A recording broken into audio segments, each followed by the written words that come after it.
I like bad characters. I don't mean characters that are badly written. I'd rather die than read a badly written character.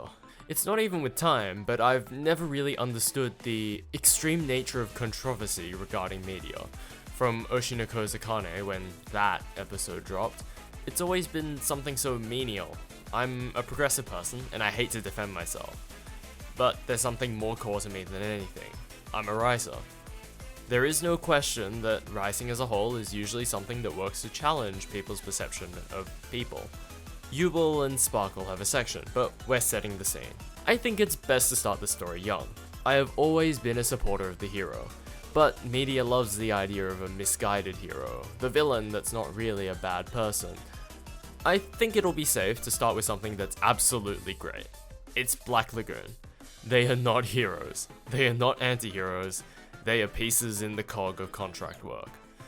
What they are exactly is what I'd say I detest. They're bad pirates. Modern or close enough to modern pirates. It's not your One Piece, let's take down a dictatorial monarchy raised by a criminal. It's, we're the fucking criminals. I pissed in my enemy's beer and that's the least I do to tick them off. There's a charm to being the villain. I mean, sorry, there's a charm to Revy. Or Rebecca if you're a stout prick. She can take me off my business trip any day and drag me to that Thai city out in fuck all nowhere and make me a criminal. Oh yeah, she can. Do you wanna know why? It's not because she's hot. It's because she's interesting. I don't wanna say I can fix her, because I'm pretty sure she almost popped the cap and rock for saying the exact same thing.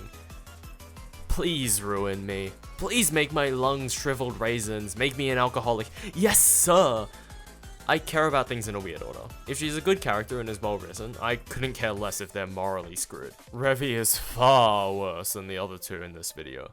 They're both just self-defense killings and, ooh, I'm a little racist. This fucker pops caps in people for fun and bullies children to re-establish herself as a villain.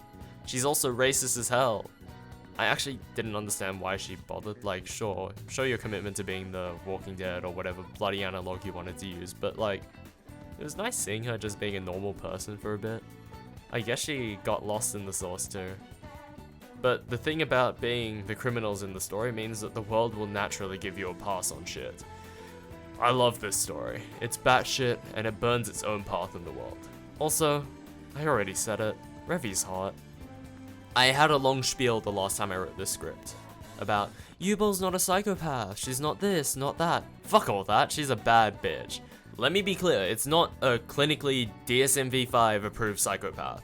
She's a Shannon without batshit crazy approved psychopath. She's empathetic, sure. But I'm damn sure she kills without care. But all of these things, these perceptions are just because we see things through the eyes of the hero's party. Frieren and her gang always do it clean. I mean, she has kids with her, she ain't gonna clean the floor with bandit blood. But we also saw it from the actual hero party's perspective. Sadly, the rest of the world in Frieren probably isn't as clean. The world building does suggest killing in self-defense is at very least accepted, and there's also quite the massive job risk of being a mage. Yubel is the person that revealed that part quite quickly herself. She wasn't sanctioned for the killing of the Proctor, not because they couldn't, but she did as they asked, and they accepted the risk that the Proctor may die in the off chance that some hermit mage with sufficient skill came along and blew them out of the water. In this case, it happened to be Yubel. I like her a lot, firstly because I'm an introvert and anything to drag me outside of my comfort is well appreciated, and secondly because she does the world building without some boring exposition, having this character make shit happen. She hadn't had any controversy, but that's because she's obviously morally bankrupt. There's no bank of justice that'd take her character for a spin at all. She has motivations and means of doing things. It's not because she's evil, it's because she wants to do those things. Her kill count isn't even that high. I mean, Frieren as a whole avoids deaths that aren't too impactful for the story. I think it's trying to keep the rope tight to ensure the maximum force when that shit snaps. I said I don't understand drama. Sparkle time, baby! My wife came home. Sparkle, that is. She's the kind of lady I'd imagine coming home after doing whatever the fuck interastral for fun terrorists and general goofballs would do. She'd open the door and kick me in the chest as I plead for mercy, and as she goes for another drink, I'm calling the cops. But as they open the door, she's gone, disappearing to the fireworks from whence she came. How the fuck is people using racist words and ableist words in media suddenly an issue? Did we all forget that media is your seeing glass for the play, and not the real world? Being reasonable in this case is seeing that her actions are simply trying to portray her in a certain light. The way she taunts, the way she goads Aventurine in their interactions, the way she handles herself. She's not evil. She's a misguided hero, or simply a side character. She says it as it is. She does things a side character would, and she meddles like a side character wouldn't. So what exactly is she? She's fun. I like characters like this. There's no question she's probably not the greatest person. I mean, she did impersonate the Sunday dude's sister who fucking died. Like, dick move, bruh, but it was still one of my favorite scenes. A really strong moment where you were shown exactly what Sparkle is. She's a manipulator, a prick, a dick, and an ass. But in the end, a manipulator. Birds of a feather flock together. And, well, other than her being cute, a shapeshifter and whatever else, she's a writer. And the shit she says is practically torn from a page of my life. Sure, a writer was behind the writer, but I thought writers were meant to be unique, not carbon copies of each other. I'm just happy that Sparkle is an interesting character. Because I hate to say it, but I'm down for her redemption, her further corruption, or anything really.